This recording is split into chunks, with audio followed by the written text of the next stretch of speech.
Bradshaw is with me today. This should be a lot of fun. I love duking it out with my friends. That's much more fun than duking it out with one's enemies. Well, not really enemies, just people who think differently. Anyway, we're going to talk about the debate tonight. We're going to talk about Tom Latham's phenomenal advantage in fundraising. Even the most recent report shows it even worse for Leonard Boswell. We'll also talk about the gap in absentee balloting closing. And we're going to talk about this wonderful pastor in southeast Iowa who wants to bully his congregation, even as he complains about being bullied himself. We'll be back to kick off the Fallon Forum in a couple minutes. From the RE/MAX Real Estate Concept Studios, this is Webcast One Live. Ed Fallon here, folks. Gateway Market and Cafe is your locally owned source for specialty groceries.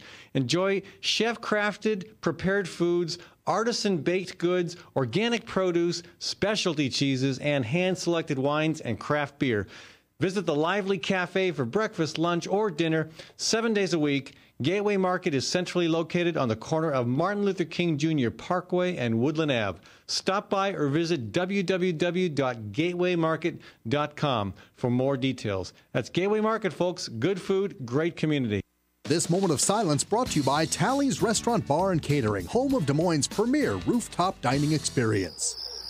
Located in the heart of Beaverdale, Tally's offers speedy and affordable rooftop lunch, catering for events both large and small, innovative cuisine, as well as vegetarian and gluten-free menus. Come to Tally's for live music, dry-aged steaks, Sunday brunch, and all-you-can-eat ribs every Monday night. Tally's Restaurant Bar and Catering at 2712 Beaver Avenue. Call 279-2067. That's 279-2067. Times are tough, and most people are just trying to make their cars last a little bit longer. That's why you should know about Sargent's Garage in Des Moines. You can trust Sargent's to make the right diagnosis and give you a fair price. Whether it's a routine oil change or a major repair, Sargent's always does outstanding work. So don't give up on that old car just yet. Call Sargent's Garage at 246-8149. That's 246-8149 for Sargent's Garage. Open Sesame is Des Moines' premier Lebanese cafe. This month, Open Sesame is offering an unbeatable lunch special on Monday and Tuesdays. Mention the Fallon Forum when you order anything on Open Sesame's delicious lunch menu and get the second item for half price. That's right, buy one, get one for half price. Open Sesame's pita wraps, salads, soup, and mouth-watering Mideastern specialties will have you and your dining partner coming back again and again. Open Sesame at 313 East Locust Street in Des Moines' historic East Village. From the RE/MAX Real Estate Concept Studios, this is Webcast One Live.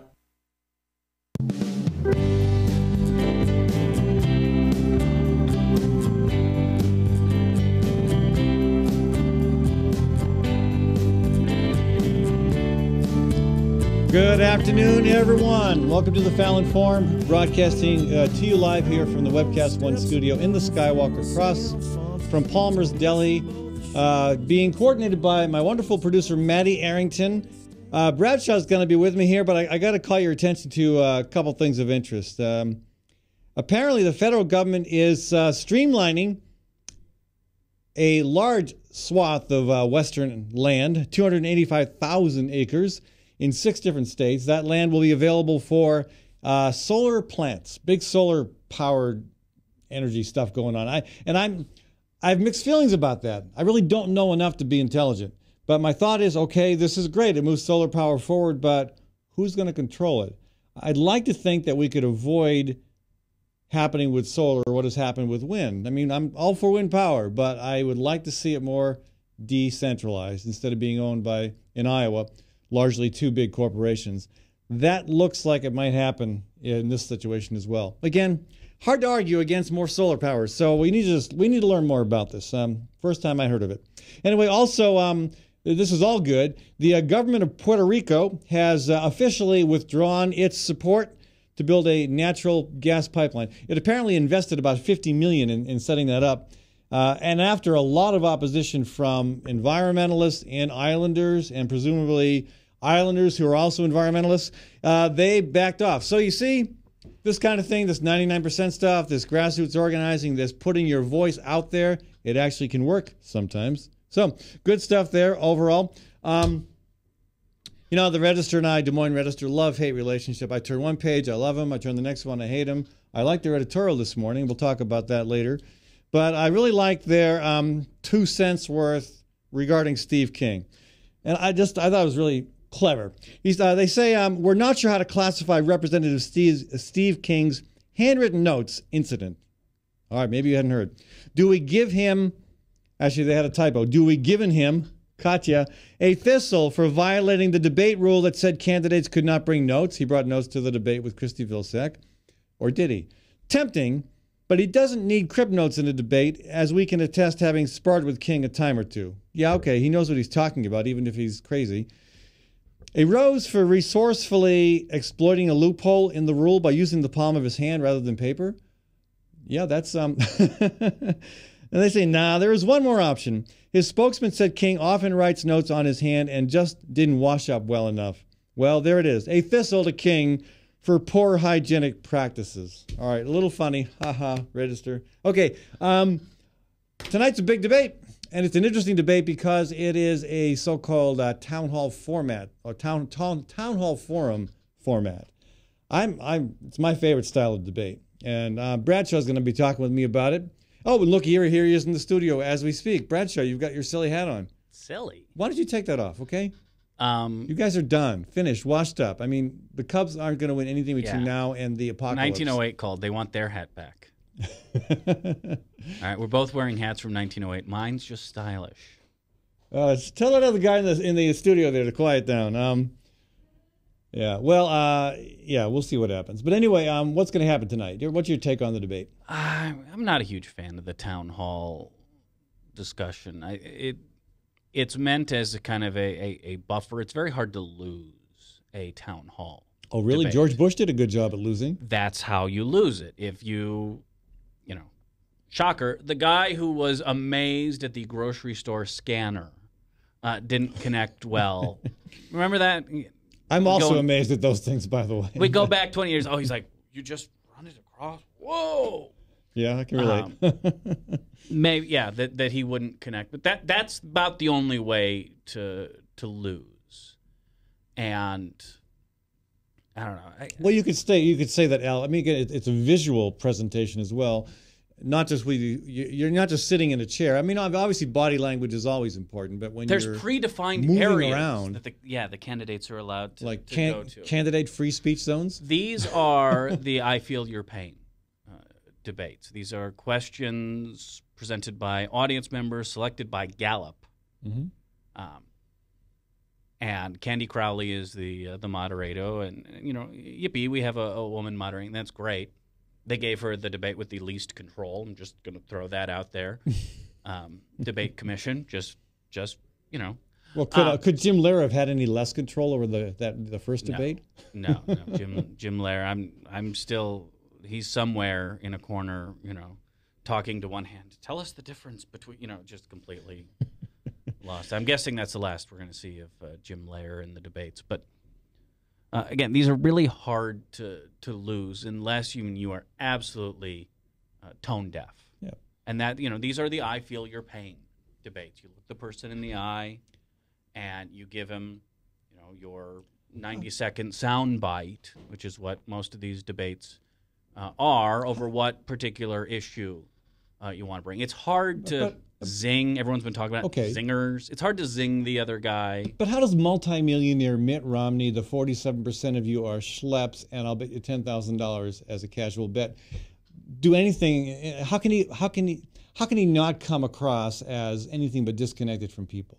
Because he is a very good salesperson. This is something I want to talk about in my show today. Salesperson being liar. Well, no, I mean there's a difference between we've all worked with sales departments, or maybe not you, but they're salespeople, and they're generally decent human beings. But then every sales department has sales guy, and that guy, what do I need to do to close the deal? What do I need to say? What do I, whatever it takes. Someone else can deal with the particulars and the deliverables.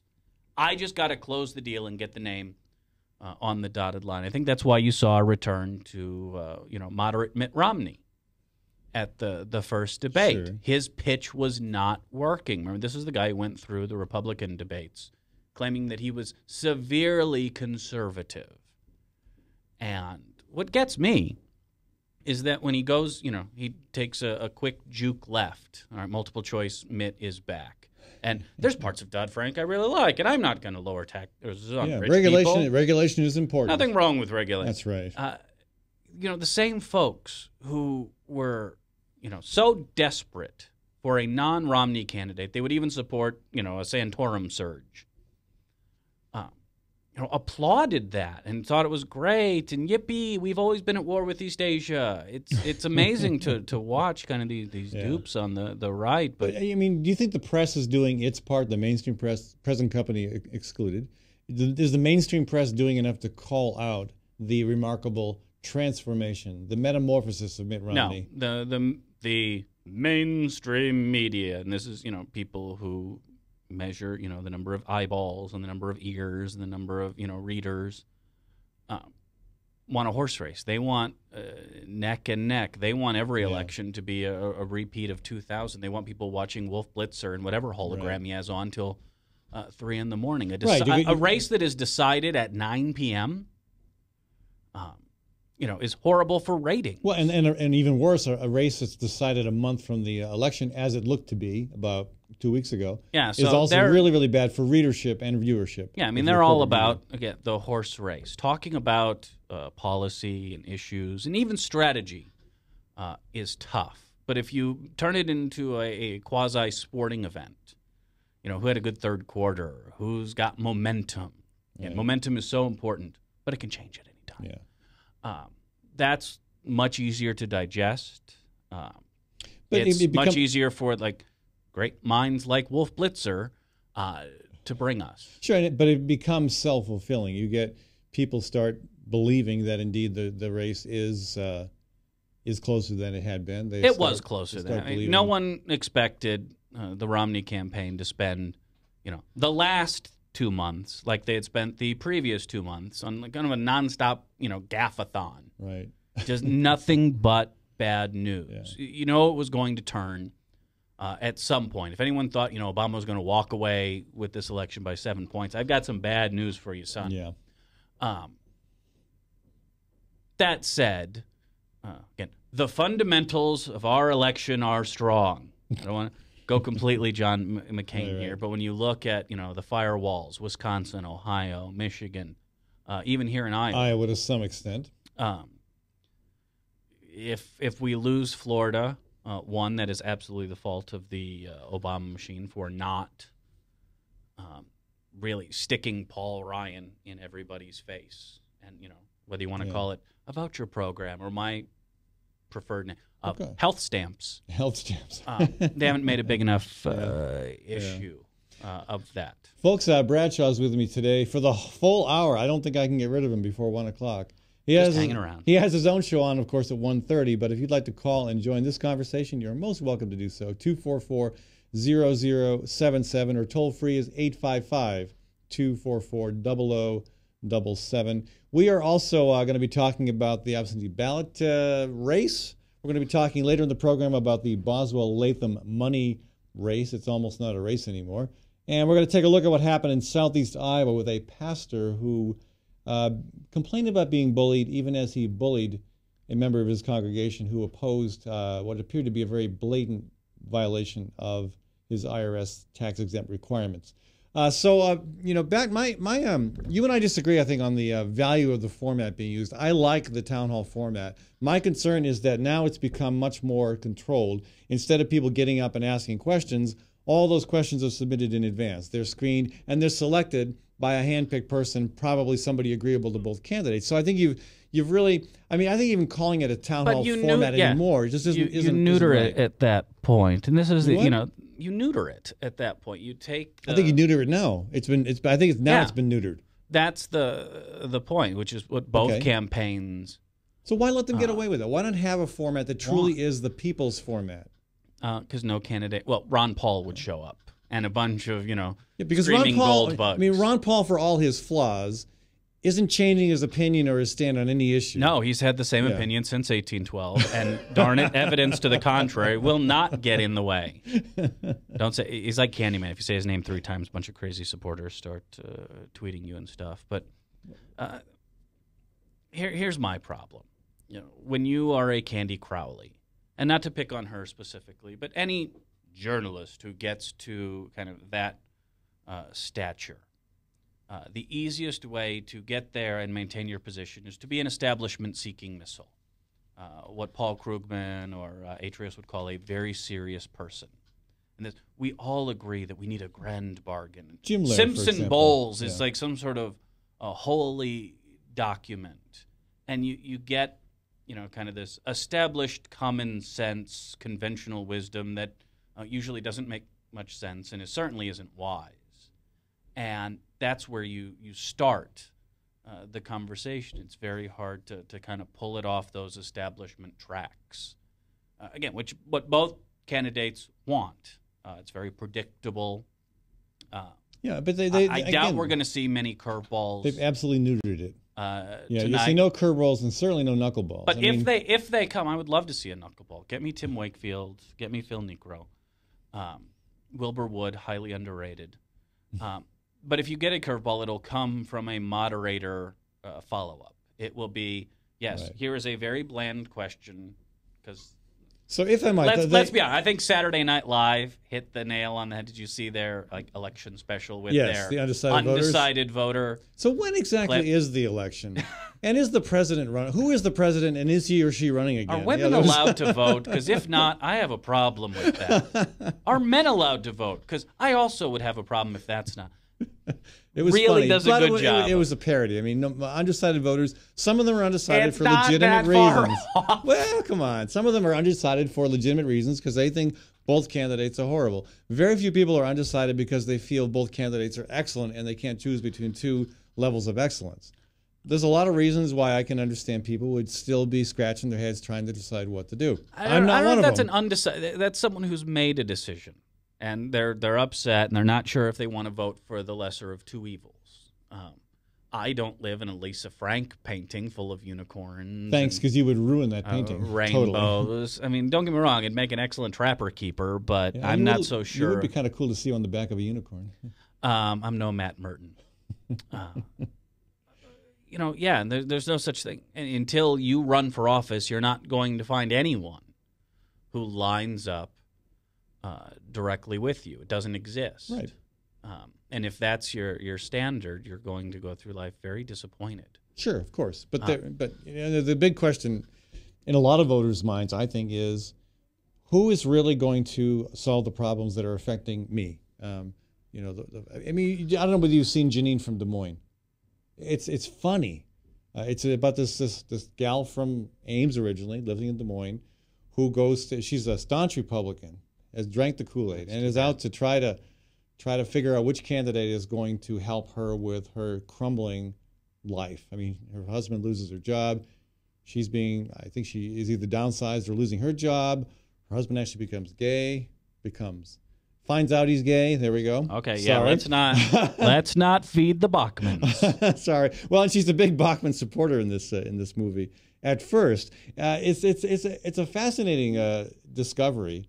And basically, I think that's where a lot of the undecideds are coming from. Who is really going to answer the question about why I'm making less now than I used to, or why I can't get a job anymore, or why my health care is so expensive, or even I don't have any anymore? Who's going to answer those questions? Who's going to provide the solutions? And I think she came away from this. You come away from this movie thinking, well, nobody has a clue. I was going to say, Michelle Bachmann, least of all. If your goal is to sit around on your couch, get a nice butt print in the Lazy Boy, and go vote every 2 or 4 years, or because let's be honest, I've seen the turnout numbers for off-year elections, and think that it's magically going to change anything. Well, you're going to spend your life being very disappointed. I think both parties would prefer you just kind of go along. I have no doubt that most Democrats would love to just strike a grand bargain and be done with it and hail themselves a hero. I think you go for what side can you truly influence. When you look at, just take the last year. I think part of the bipartisan shine wore off. My biggest knock on Obama is that he had almost a fetish for it, in a David Vitter style. We want to do healthcare reform. We have to have Chuck Grassley on board. And look how well that paid. I mean, he literally told Chuck Grassley, if we give you everything you want, will you vote for it? He said, no. And they gave it to him anyhow. Not if the Republican, we take a stimulus, a desperately needed stimulus package, and we turn a quarter of it into tax cuts in order to garner Republican votes that simply aren't going to come. But you've noticed in the last year, don't ask, don't tell. I don't give Obama much credit for it because the courts were going to do that, but certainly his evolving on same-sex marriage, that is a direct result of political pressure. So it can be done. Yeah, one thing we haven't talked about, and I'm pretty sure that we're in agreement on this, is Obama has to do well in tonight's debate. I think you would concur, Bradshaw. I think even Wolf Blitzer understands that one. Even Wolf Blitzer gets that one. Okay, well, and I've seen him on Jeopardy. He doesn't understand much. Right. Seriously, go Google Wolf Blitzer on Jeopardy. Okay, cool. Folks, when we come back, I want to talk about the fundraising chasm that is widened between Tom Latham and Leonard Boswell. Also want to talk about the absentee ballot situation. And I want to thank Brother Trucker for kicking the show off with their tune Downtown. I want to thank Physicians for Social Responsibility and the Iowa chapter of the Sierra Club for helping to sponsor this program. And Gateway Market at 20th and Woodland in downtown Des Moines in the Sherman Hill neighborhood. Gateway, thank you so much for being a business supporter of this program. And folks, thank you for supporting the businesses that make this program and Bradshaw's program possible. So please get on down to Gateway. It's a wonderful grocery store, full-service grocery store. I even found hand lotion there. Important this time of the year as your hands start drying out. They have a fantastic produce section, over 200 cheeses. The wine gal knows more about wine in one shot glass than I've forgotten. And I know you don't drink wine in shot glasses, but anyway, they've got a full service grocery store, cafe open for breakfast, lunch, and supper, and they provide catering as well. And they're local. They keep their money in the local community. So save yourself a trip out to the western lands of Trader Joe's country. Besides, you don't want to take your chances on salmonella-tainted peanut butter. So check out Gateway Market in the heart of downtown Des Moines in Sherman Hill at 20th and Woodland, and we will be back in a minute on the Fallon Forum. From the RE/MAX Real Estate Concept Studios, this is Webcast One Live. Hey folks, it's Ed Fallon. I want to tell you about saving energy and saving money. Tim Reynolds with Reynolds Energy Solutions will give you a comprehensive energy audit that will cost you nothing. And Tim will identify the many ways in which you can reduce energy use while saving money. Now, I had Tim over for an audit last month, and I was amazed, I tell you, at how much energy was going through the roof, out the windows, the back door. You get it. So before the cold winds of winter really blow hard, give Tim a call at 802-2801. That's 802-2801. Host is a locally owned restaurant in downtown Des Moines that focuses its food and philosophy on embracing simplicity. The majority of Host's food is from local farmers who practice sustainable and health-conscious agriculture. Much of what you'll find on your plate is a familiar comfort food, presented with a modern and tasty interpretation. Host is open for lunch Monday through Friday from 11 to 2, and also available for private dinner events and special themed dinners throughout the month. So, check out Host at 13th and Locust in Des Moines.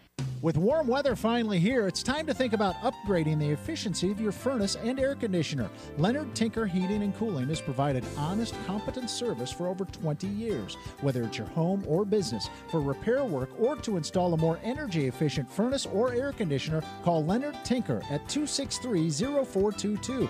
That's 263-0422. For honest, competent heating and cooling service, call Leonard Tinker at 263-0422. Wow, some wedding. Yeah, I've never seen a bride in coveralls. Right, and skipping down the aisle to accordion music. Not to mention the reception. That wedding cake was a freaking fruit cake. It's your wedding. Don't leave anything to chance. Diana's Wedding Cakes. Using only the finest, freshest ingredients with free on-time delivery and setup. Choose one of Diana's custom designs or create your own. Call Diana's Wedding Cakes, 641-275-9279. That's 641-275-9279. Well, hi, I'm Rob Spearman. I'm a broker-owner of RE/MAX Real Estate Concepts in Des Moines, Iowa. Give us a call if you're looking at buying or selling a home, or if you're having trouble on your mortgage payments or looking to purchase foreclosures. We have the agents to help you, experienced, outstanding agents. Our office number is 515-276-2872. Or if you'd like to look at homes, go to our website, homeconnectusa.com.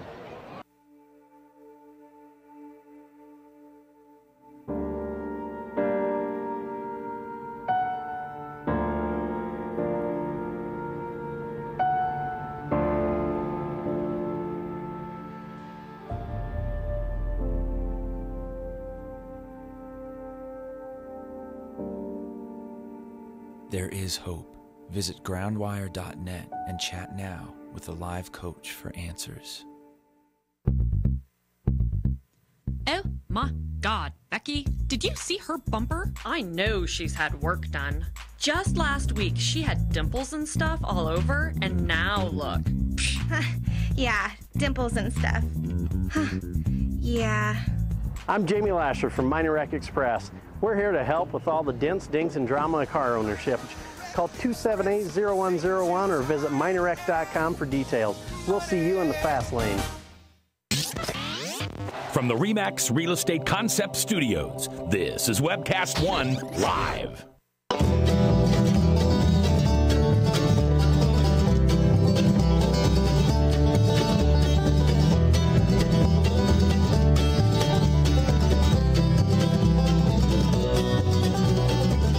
Hey folks, welcome back. Thank you, Babers Neighbors, for the music. Thank you, Reynolds Energy Solutions, for sponsoring this segment of our program. And thank you, folks, for your interest in being a part of the dialogue. 244-0077, the number to call, 244-0077. Bradshaw with me. And, of course, Bradshaw is just warming up today because he's got his own program at 1:30. So if you aren't sick of him by 1 o'clock, stick around and you'll get to hear more of his drivel at the bottom of the hour. I'm just more pragmatic than you are. A little more cynical. No, you're wearing a Cubs hat. Don't talk to me about pragmatism. I know a lost cause when I see one. But Okay. this right here is the Cubs road hat from 1908. And you'll remember who is the world champion of 1908? It's so long ago, I'm a little bit foggy on that, but I'm going to take your word for it that it was the Cubs. It was the Cubs. That may have been our last World Series championship, but yeah, we have a bad century. It happens. Yeah, I want to go to our, before we talk about Boswell and the Latham and the fundraising situation. I am curious. My bike, we spent a lot of time together, but I've never actually asked you what if you're a baseball fan, and if so, what team are you a fan of? My dad bike took me to baseball games when I was a kid, but Wait, you used to be a tricycle? I used to be a tricycle. God, I didn't know that. I'm glad you stopped growing. There's some sort of tricycle therapy or something that. No, I think it's just a matter of maturation. You just grow. You realize talking to your bike, right? I know I'm talking to my bike. I'm talking to my bike all the time. I mean, I get the best, the most intelligent conversation on the show is usually between me and my bike. So you were a fan of what team? Saints. Saints. I'm New not sure if Orleans. there's any identity significance to that, but anyway. They have funny. They have really cool uniforms, and they have the fleur de lis as their symbol, which I like. I like the fleur de lis. That's a French thing. Anyway, a French Revolution thing. So hey, all right, bike. Thank you. Hey, let's go to our phone lines with Ron from Des Moines. Hello, Ron. Welcome to the show. Hey guys, how you doing? Good. Ron, I think it takes two people to get a 72-hour hold on someone who talks to their bike. Will you help me out on this? All right. But then you're going to have to take over the Fallon Forum while Ed deals with his isolation, imposed isolation. He'll be like a rich guy. And my total lack of mobility. So anyway. one of the things that's frustrating, I think, for a lot of people with politics today is that whether it be Democrats or liberals, Republicans, conservatives, no one really, you don't really get any accurate information. And if you ever did, okay, let's assume you did, but you certainly don't get any accurate information anymore. I'm thinking back to the healthcare debate. Okay. And how virulent that was. And it was amazing to me because I realized after listening to enough of it that very few people actually understand how the healthcare systems in the United States works. It's like these people are calling up. They were calling up Bradshaw. But they're darn sure they don't want the government to take it over. They want to keep the government's hands off their Medicaid. And you see, and that itself was indicative. Government picks up the tab for more than half of the health care in this country. But you'd think that these people believe that the vast majority of health care comes out of their pocket directly. You know, they pay for it. It's a consumer transaction. It's on the free market. No, if it wasn't for the government, we would have the equivalent health care of, I don't know, El Salvador. You know, it'd be something like that. No, and people... They might be better off than we are. I don't know. I know Cuba is. Well, let me. Your comment really, Ron, is to the issue of the lack of adequate information, people's inability to really understand the issues. In large part, I'd say, Bradshaw, because politicians aren't willing to give you the straight scoop, and the media aren't willing to hold them accountable. I will take it one step. I'll take. I think you're missing a very important step. We don't demand it. That's the bigger issue. Is that we are okay with an 8-second soundbite. We have shown that that's what we will tune into. We will click your web page. We will read that article. We'll watch that segment of the news. Why should anyone give us anything more if we don't demand it? I mean, Ron, I think some of us are, demanding it. But what do you think of Bradshaw's point? Is he overstating it? No, I don't, because the people who are demanding it have been reduced to webcast shows. Ron, is your computer on as well? No. Are you Borg? We're getting some. You're sounding Borg-like here. Locutus, can you hear me? Maybe it's on our end. Anyway, keep going. Well, anyway, no, I think Bradshaw has a good point.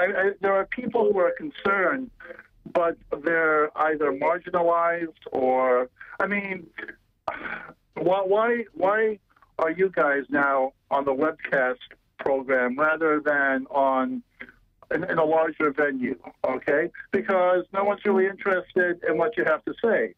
Because you're going to push things, I've heard you guys long enough, you're going to push things farther than really is convenient for the media to handle it. And I think people are interested in our perspective, and not just our perspective, but a perspective that is more in sync with the realities they face in their daily lives. But you aren't going to find that on stations that are essentially owned by Bain Capital, by Clear Channel, Cumulus. They're not going to allow that debate. That debate threatens their existence. It threatens their hegemony, and their absolute dominance of the economy. There's more to it. One more example of how I'm frustrated.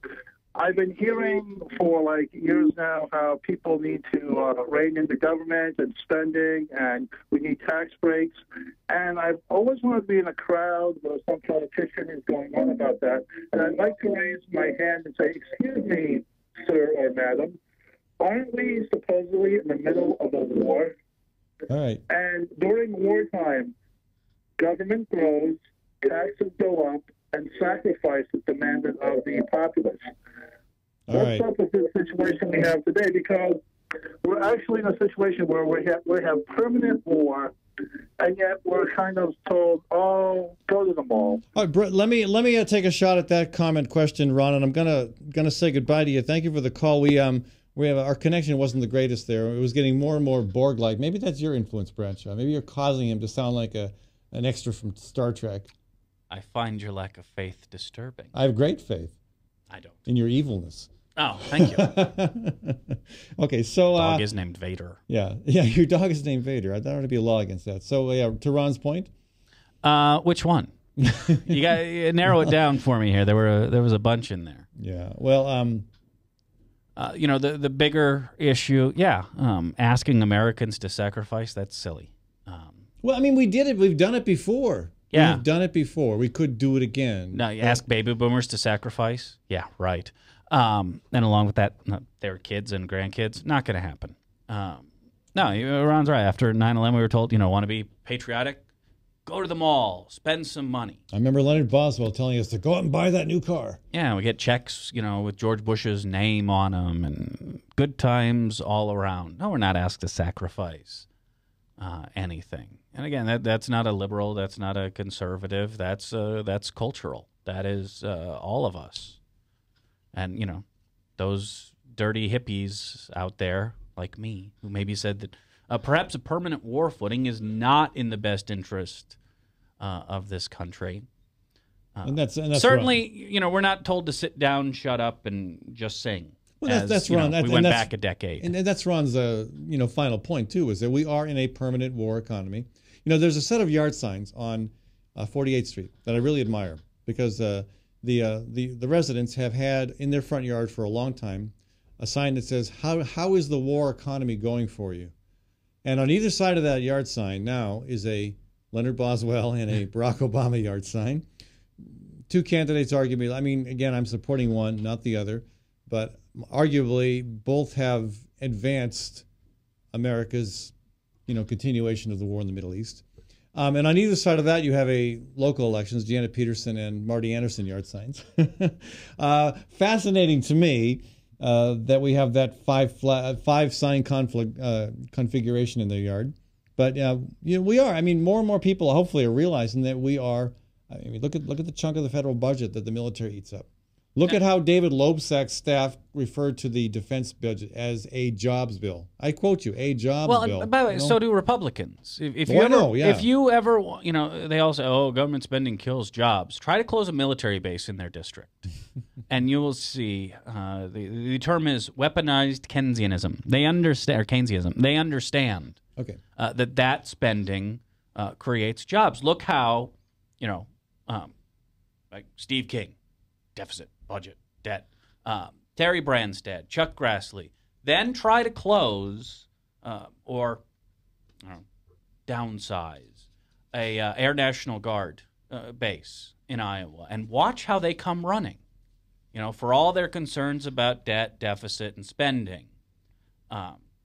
You want to, downsize the Iowa Air National Guard, and all of a sudden they have a conniption fit.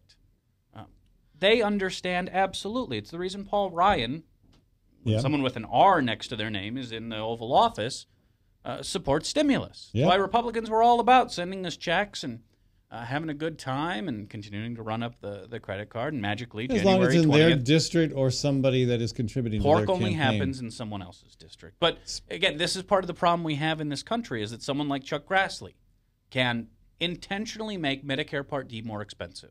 He did. That was part of the deal. Was Medicare is not allowed by law to negotiate for lower prescription drug prices, even with our buying power. We can't do a Walmart. And the guy who gets federal money to build a rainforest in Iowa is now considered a very serious person and a very serious deficit hawk. And let's look at Congress for a second. The local election. Boswell Latham. I mean, the numbers aren't favorable for Boswell at all. I still have not seen a poll. I'm shocked. I got polled last night. It had to. It wasn't. I can't remember. Opinionation, some outfit out of Utah. Is that a George Bush word? No, but most of the questions were about Boswell Latham. Right, but I mean, the real question is, and I hate the fact that money is so important in politics. Nobody despises money in politics more than I do. And when I was in 7 campaigns for the State House and 2 for higher office, I never took a penny from a political action committee. But look at the cash on hand differences. Latham has raised over $3 million. Boswell has raised $1.5 million. And that's significant that Latham's has outraised Boswell 2-1. But even more significant is the cash on hand. $1.5 million for Latham, $226,000 for Boswell. That's Latham has 6.6 times as much money on hand as Boswell. That's as of September 30th. I think part of that is the enthusiasm gap. I think Yeah. anyone out there, I mean, feel free to correct me. Has anyone written a check to the Boswell campaign? I mean, yeah, the typical suspects will be there, but I don't feel any motivation. Yeah. And I think that's part Has anyone out there written a check to the Fallon Legal Defense Fund? I mean, that's also an option. No, but I think Boswell's, again, issue is that he was a blue dog when he didn't need to be. And he made one really painful miscalculation. Because remember, he took the blue dog label off. Back in 2008 for a while. No, even in 2010. Yeah, well, it lasted a while. Yeah. That's what I'm saying. It persisted until it became inconvenient bad. again not to have it. And the Boswell team made a very serious miscalculation. And I don't know how this happens. And whoever's getting paid to make this decision needs to be unpaid really fast. And that is what? This is a base turnout election.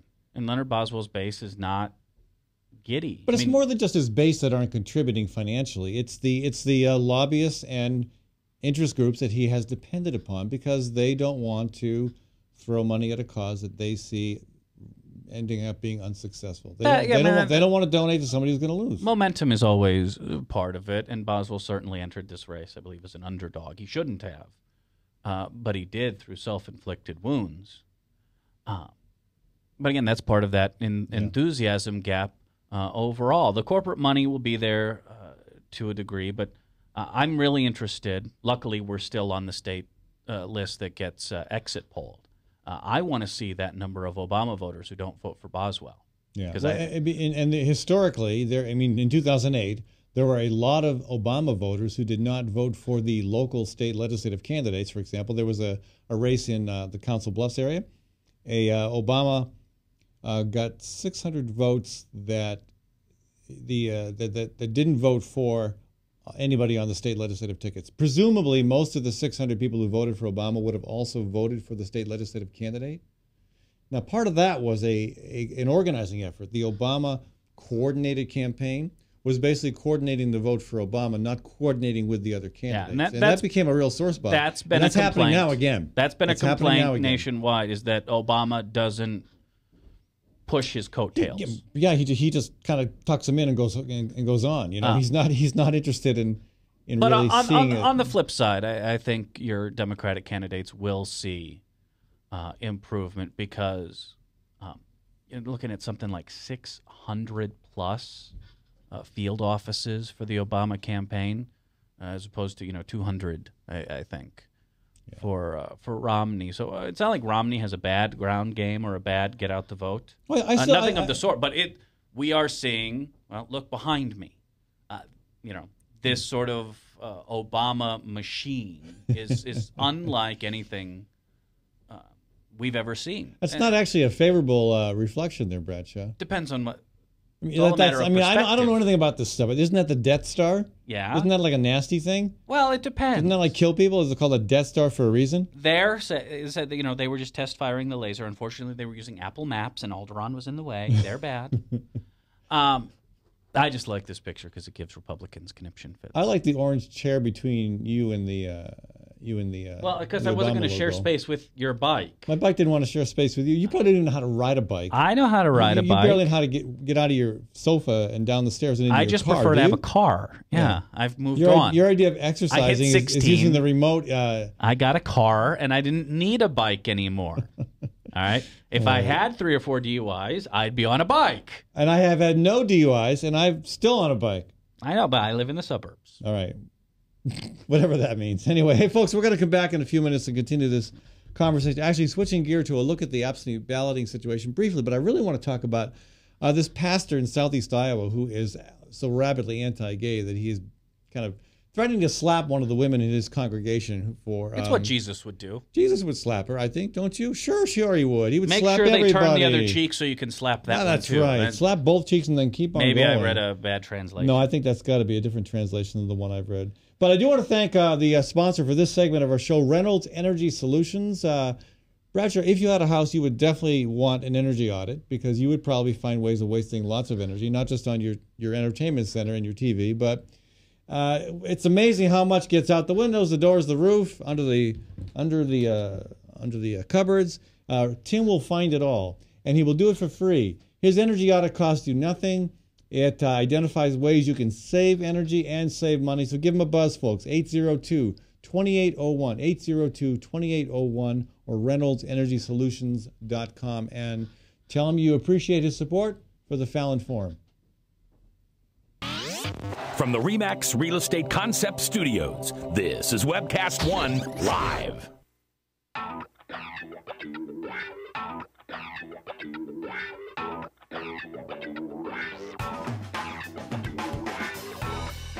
Well, good morning. This is the 7th of June in the Lord's year 2010, and this is day 1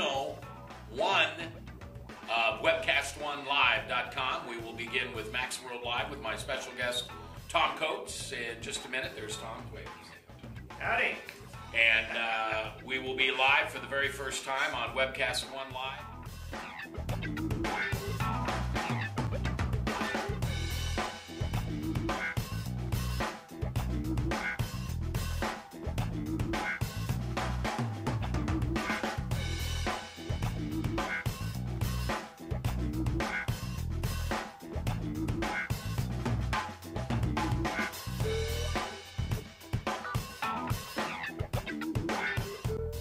Someday we're going to look back on this and say, gosh, remember that old day in history? Wonder where Walter Cronkite was. He must have been around hanging there too. But actually, it's the beginning of Webcast One Live. And thank you for listening. Thanks, Rob Spearman, and everybody who's put together this project together. And we're ready to go live now. So thanks for listening to MaxWorldLive.com.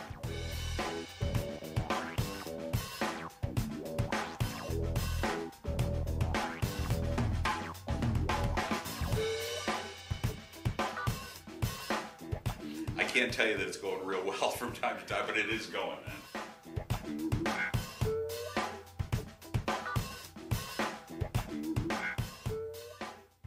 Hi, folks. It's Ed Fallon here. Proof Restaurant at 13th and Locust. You've probably been there for their award-winning, nationally recognized lunch specials. Well, now Proof is open Thursdays and Fridays for supper. And here's where the chefs really get creative. Let me tell you, they're like artists, okay? I've been there, and it is one of the best meals I have had in Des Moines. I've heard that from other people. You got to check it out. Proof for supper, Thursdays and Fridays, and also the second Saturday of the month.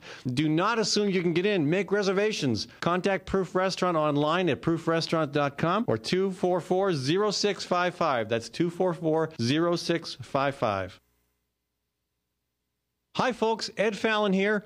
When it is time to entertain, think of Gateway Market. Let them handle the details. Gateway offers a wide variety of stress-free options like cut-to-order cheese and charcuterie. There's a delicious olive bar and a wide variety of chef-prepared dips and spreads. Or let the catering team take care of the entire event, right down to the wine and beer pairings. The expert floral designers can even customize the perfect centerpieces. So stop by or visit Gateway Market for more information. Gateway is at Woodland and ML King in downtown Des Moines. Good food, great entertaining. Nestled in the heart of downtown, Ritual Cafe is one of Des Moines' most unique places, offering a wide variety of coffee and tea. Ritual Cafe also serves the only all-vegetarian menu in town. And Ritual Cafe is a cultural hub for artists and musicians, with a performance stage hosting local, national, and international talent. Make Ritual Cafe a part of your daily ritual. On 13th Street between Locust and Grand in downtown Des Moines. And check out ritualcafe.com. I love driving to Newton to see the races. Me too, but I only have to drive across town. You live in Newton? Yep, Newton's got small town charm and it's close to Des Moines. I love the safe, friendly neighborhoods and family-owned businesses. And Newton's wind energy industry is really taking off. How'd you find your home? Dan Kelly with First Choice Realty. And Dan helped me find my office too. Next time, instead of just speeding by, I'll stop in and check out Newton. Why don't you check out Newton? Call Dan Kelly at 641-521-9260 or Dan Kelly at mchsi.com. From the RE/MAX Real Estate Concept Studios, this is Webcast One Live.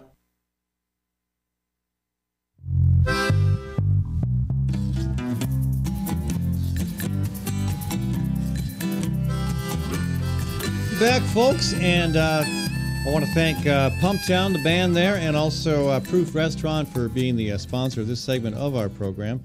And you ought to go to my website, fallonforum.com. Maybe there's something we can do to partner to promote your business, your organization, your event. I mean, this is an alternative to what you're going to find on commercial broadcast radio, which, again, as Bradshaw pointed out earlier, there is no room in that inn for our perspective, and probably not for your perspective either. It's a very narrow worldview and a very closed one. And the conversations you'll hear on this program and on Bradshaw's show are not conversations you will find on commercial radio. And if you want to see this continue, do your part. Make a donation. Go to donate on my website at fallonforum.com. And you can, for $30 a month, you can basically sponsor the cost of one program for a year. But again, if you've got a business or an organization or an event, you can promote those as well. And we can talk about how that might work. There's lots of things we can do to get your message out.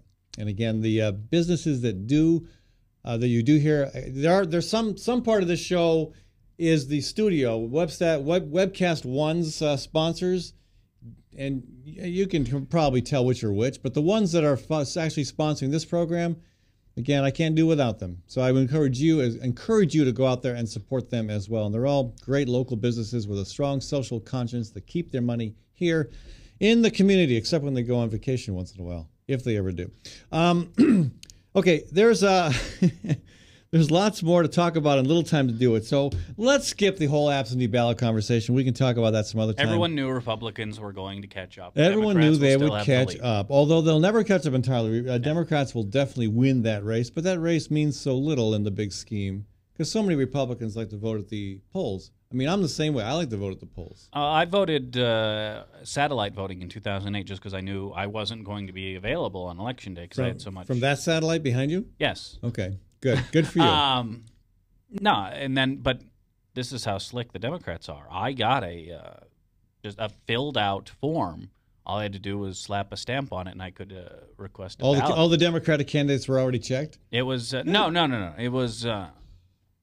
It was an application for an absentee ballot, so it was a pretty slick operation. I do like voting in person. I can't. I'm weird that way. I'm going to go on Election Day. I very rarely vote absentee. But both parties, except in Ohio, have been pushing early voting, just because it makes your get out the vote effort on Election Day that much easier. Every name you get crossed off that list is one you don't have to call, you don't have to offer a ride, and you can cover much more ground. Speaking of getting people out to vote, Pastor Steve Youngblood down in Burlington, Iowa. First Church of the Prodigy. First Church of Let's Bully the Gays. I mean, the Register's editorial on this subject, I was in complete agreement. But let's I don't think you're wrong. Then I'm wrong. Well, good. But let's look at the clip from a news station down in Burlington about this situation.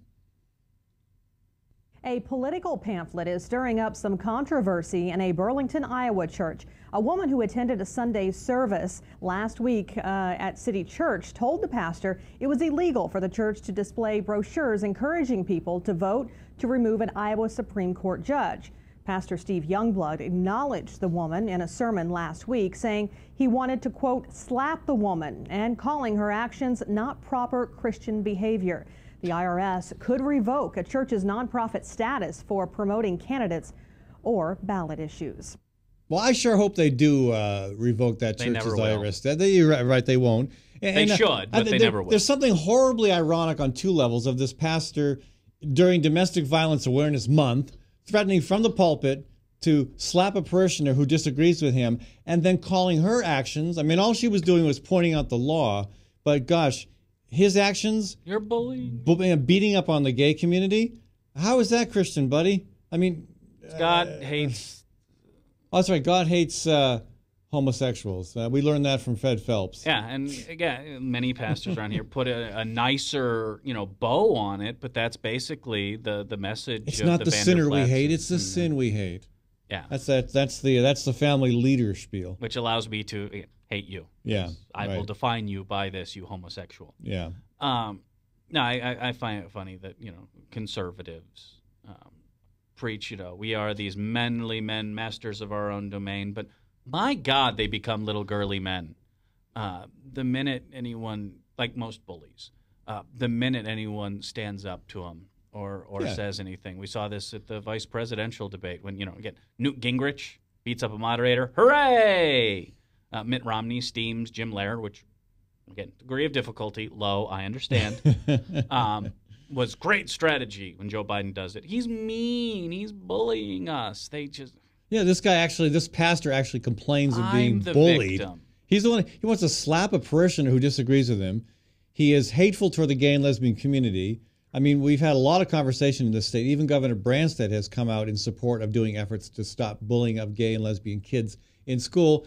And this guy whines about being bullied. I mean, I know there are those who are saying, hey, let's take away his tax-exempt status. But I got to admit, I kind of like the Des Moines Register's take on this. Let's do away with the 501c3 tax-exempt status all across the board. A lot of my friends with nonprofit organizations are going to be wanting to strangle me for saying that. But listen, I'm trying to do you a favor because the tax-exempt status is actually a trick by corporate America to hamstring you from saying what you really want to say and forcing you to do lots of ridiculous paperwork that costs you money, time. It's just so you can land some big grant from some interest group or some corporation or some individual who wants something back. I mean, if they really want to donate to you, let them do it and take the consequences. All right? That's my feeling on this. No, I've talked about this for years because we have, especially in Iowa, a group of pastors in name only, I would call them, Pinos. Hi, Jeff Mullen, who, again, want to be in politics and want to be, neck deep in politics. And there's some areas of agreement here. Pastor Mike Householder from Lutheran Church of Hope said something that is absolutely true, and that is when you mix politics and religion, you get politics. And that's what these guys are interested in. Why else would you turn your church over to Michelle Bachmann if you weren't interested in power and influence? Okay. And hell, just give up the middleman, run for office, which we've. So what would you do? Would you take away their 501c3 tax exempt status, or would you change the law so that we don't have this problem? I think the first thing you need to do is have the IRS, which is already hamstrung. If someone's going to stand up and say, "Come get me," I would take them up on their offer.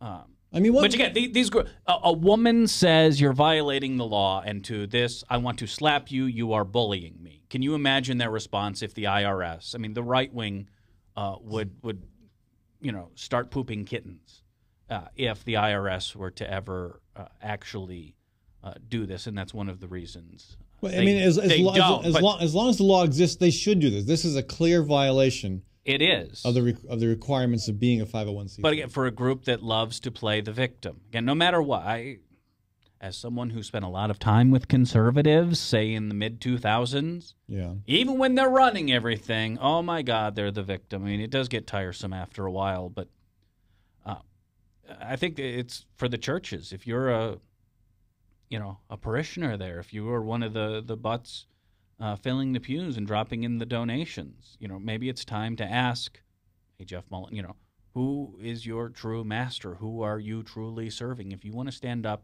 and talk politics and you believe that is your absolute calling and your version of a deity created in your own image demands that you do this, all you have to do, and I don't have a piece of paper in front of me, take that 501c3 document. Take your tax exemption, tear it up, and you're free to say whatever you want.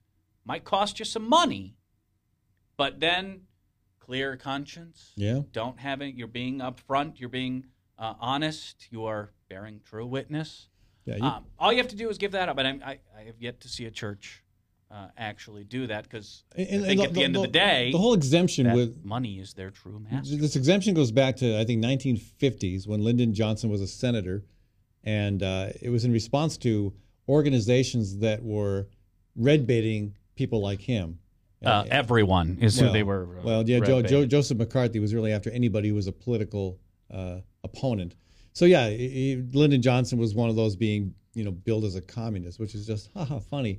But anyone to the left of the John Birch Society back then was a communist, yeah. But I really believe that if corporate America, working with big government, wanted to find an effective way to silence dissent, there could be no more powerful tool than the 501c3 tax-exempt status. I mean, there are so many organizations and individuals doing important work relevant to policy that are not able to speak on it. You don't have to take it. You don't have to. But the bait is so strong because there's so much money available in the philanthropy world. And so that's tied with the tax-exempt status. And so little, it's so much harder to come by it. That's true. Otherwise. So, I mean, I see, I mean, and I say this as somebody who has started 501c3s before, who continues to work with 501c3s. I have lots of friends in the nonprofit world, and I respect the work they do. I admire the work they do. I feel sorry that they aren't able to say and speak their minds entirely because of this tax status. So, I mean, that's a different topic. But again, if you want the status, Mr. Pastor, these are the rules. They're very clearly laid out. I can send you a PDF if you would like. They're pretty plain English. But they know that they can get away with it, and it's very lucrative to do that. I mean, don't kid yourself. The easiest way, ask L. Ron Hubbard. Easiest way to make $1 million? Well, he said start a religion, but why go through all that work when you can just piggyback, Mr. Vanderplatz? Right. That's right. All right. Hey, Bradshaw, thank you for joining us today, and thank you, folks, for tuning in. Bradshaw will be with you at 1:30, spouting more of this kind of drivel. And I'll be back with you tomorrow. Speaking of drivel, David Rosenfield is with me. I'm teasing him. He's the Socialist Workers Party candidate. Okay, we'll see where that goes. He's running for Congress. For fun, get a little camera. Well, you have plenty of cameras here. Just ask, is Obama a socialist? And just watch him laugh. Just post that to YouTube. I should. That should be a fun question because, those who think Obama is a socialist don't know what a socialist either. is. Okay, also Thursday, we'll hear from a couple Irish actors who are in town for 2 very riveting performances, one in Ames, one in Des Moines. Check out my website for details on that. And on Friday, Tom Gohagan, I think I'm saying his name right, and Ron Yarnell will join us to talk about the Taft-Hartley Act, something folks don't know enough about, but is so important if you're a working person in this country today. So I do want to thank again Proof Restaurant. And folks, if you have not yet made reservations to go to dinner at Proof Restaurant tomorrow night or Thursday night, please do. Again, I want to thank Proof for supporting this program, but I also want you to know that you are missing one of the best dining experiences in the history of Iowa. Okay, we are the cultural and culinary crossroads of the continent, but Proof is taking it to an even greater height. They've got fantastic chefs. They've got a commitment to local foods. They've got a very creative and colorful menu and possibly the best cheese board I've ever encountered. The cheese board was so good that I wanted to eat the board itself. All right. Check out Proof Restaurant, folks, 13th and Locust in downtown Des Moines for dinner Wednesday through Saturday. Maybe I'll see you there, and I'll hope to see you tomorrow at 12 noon here on the Fallon Forum.